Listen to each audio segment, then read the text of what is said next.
My sister texted me a photo of my own car driving away with a stranger behind the wheel. Wasn't using it, she wrote underneath. I stared at the picture for a second, then typed back, neither am I. My sister went quiet after that.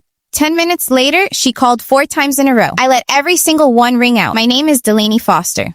I'm 33, and I run a small custom cake and catering business out of a rented commercial kitchen in Tulsa, Oklahoma. That car in the photo wasn't just a car.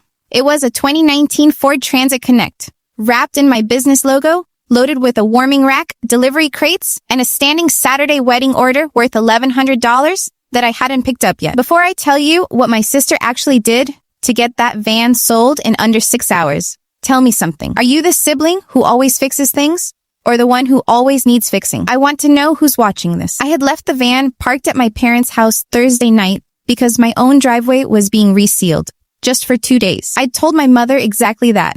2 days. My sister, Brianna, is 29. She'd been between jobs for the better part of a year, staying in my old childhood bedroom temporarily, which had somehow stretched into 8 months. She didn't have a car of her own. Hers had been repossessed in the spring after she stopped making payments, something I only found out about because our mother mentioned it in passing like it was old news everyone already knew. I called my mother next. She picked up on the first ring, her voice already bracing for impact. Delaney, honey, before you say anything, where's my van, Mom? There was a pause, the kind that tells you everything before a single word does. Brianna said you weren't using it. She said you two talked about it. We didn't talk about anything. My mother's voice dropped. She sold it yesterday afternoon. Some man came with cash. She said it was sitting there doing nothing and she needed what? Silence. I hung up and opened my banking app instead of yelling. The van had been financed under my business account, not my personal one, which meant only one signature could authorize a title transfer. Mine. Whatever paperwork Brianna had shown that buyer, it wasn't legitimate. But that wasn't even the first thing I did. The first thing I did was call my Saturday brides coordinator and calmly explain there'd be a short delay. Then start pulling every backup number I had for a refrigerated transport in the city. The wedding still had to happen. My reputation still had to survive whatever my sister had just set on fire. Then I sat down at my kitchen table, opened a blank document, and started writing down every date, every dollar, every time.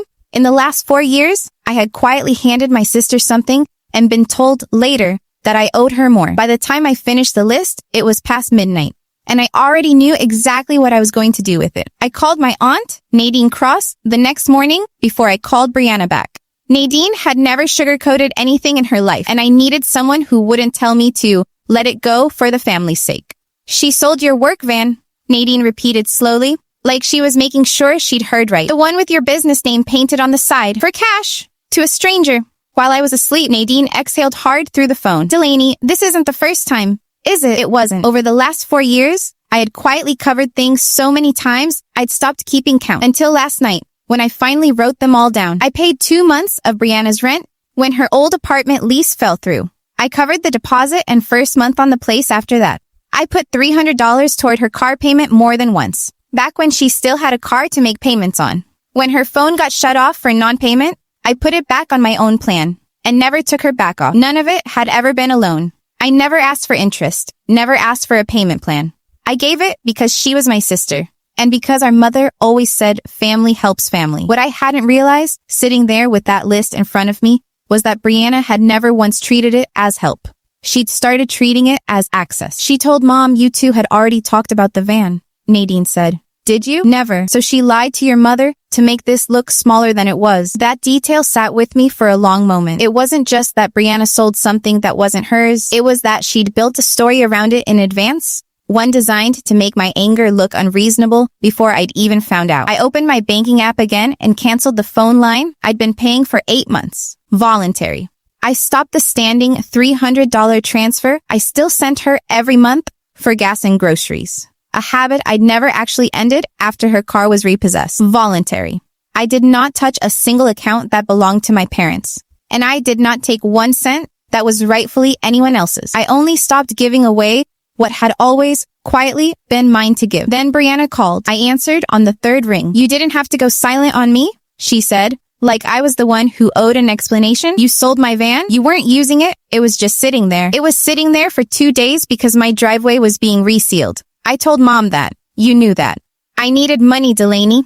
I have interviews this week. I needed something to drive, so you sold my business vehicle instead of asking me. There was a pause. And in that pause, I heard exactly what I expected to hear. Not an apology, but a recalculation. She was deciding which version of this conversation would work better on me. I figured you'd understand, she finally said. You always understand. I looked down at the list still open on my laptop screen. 4 years of always understanding. Not this time, I said, and hung up before she could try again. By Friday, word had spread through the family the way it always did. Sideways, through half-truths. My mother called first. Her voice already pleading before I said hello. Brianna says you cut her off completely. Her phone, the money, everything at once. That's not like you, Delaney. She sold my van, Mom, without asking, without telling anyone until it was already gone. She's your sister. She made a mistake. A mistake is forgetting to ask. This was a plan. She told you we'd already talked about it. That was a lie, and you believed it because it made things easier. My mother didn't answer that part. Instead, she said, my father wanted everyone to sit down together. Sunday dinner at the house so we could work through this like a family. I agreed on one condition. Nadine would be there too. Sunday came and I walked into my parents' dining room already knowing what it would look like. Brianna sat across from me, arms crossed, chin lifted like she'd rehearsed this. My father sat at the head of the table with a stack of papers in front of him. The van's old registration, printed out like evidence I needed reminding of. Let's not make this bigger than it is, my father started. Brianna's had a hard year. You're doing well. Surely you can let this one go. It's not about letting it go, I said. It's about what actually happened. She sold something that legally belonged to my business using a title she had no right to sign. Brianna's jaw tightened. I told the guy I was your sister, and you said it was fine. You told him whatever got you the cash fastest, I said. You didn't call me. You didn't text me until it was already sold. My mother reached for Brianna's hand. She's struggling to find work, Delaney. She needed something reliable. So did I. That van had a wedding order attached to it. Real clients. Real money I depend on to pay my own bills. Nadine spoke up then, calm and steady. Delaney didn't take anything from this family. She stopped giving. Those are different things. Brianna's composure slipped. You've always had money to throw around. It wouldn't have hurt you to just let this one go. It cost me almost $1,200 in emergency delivery fees to save that wedding order, I said. It's not about whether I could afford it.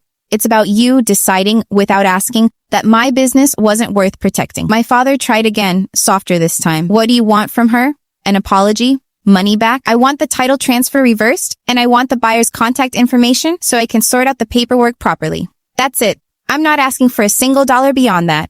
Brianna looked at our parents, waiting for someone to argue on her behalf. No one did. For the first time since I'd walked in, the room stayed quiet. I don't have his number anymore, she finally admitted. I deleted it after I got the cash. I sat back in my chair. Somewhere underneath the frustration, I felt something settle into place. The last piece of proof I needed that this had never been about need. It had been about convenience, and I had simply been the easiest place to take it from. The weeks after that dinner were quiet in a way our family had never really been. Brianna didn't call for almost 10 days. When she finally did, it wasn't to argue. I found the buyer, she said. Through a friend of a friend. He still has the van. He's willing to let you buy it back at what he paid, since I never gave him a real title anyway. It cost me more than I wanted to spend, but less than replacing it outright would have. I drove to a gas station parking lot in Broken Arrow the following Saturday, handed a stranger a cashier's check, and got my van back with my logo still peeling slightly on the passenger door where he'd tried to scrape it off. I didn't reinstate the phone plan. I didn't restart the monthly transfer.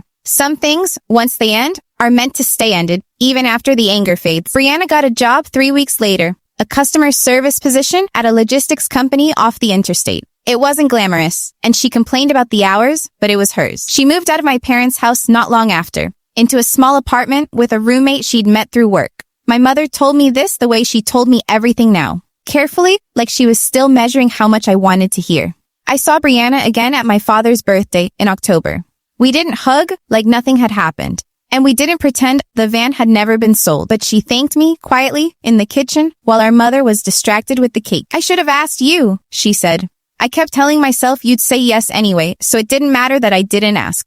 That's not true. I know that now. No, I said, it's not. I'm not asking you to start helping again. I just wanted you to know I get it. I nodded, and for the first time in a long while, it felt like she meant it. Not because she needed something from me, but because she'd actually sat with what she'd done. My catering business had its busiest fall on record. The Saturday wedding I almost lost turned into 3 referrals, including a corporate holiday order That alone covered what the emergency delivery fees had cost me. Sometimes, the thing that nearly breaks you ends up rebuilding something sturdier in its place. I still help my family when they ask.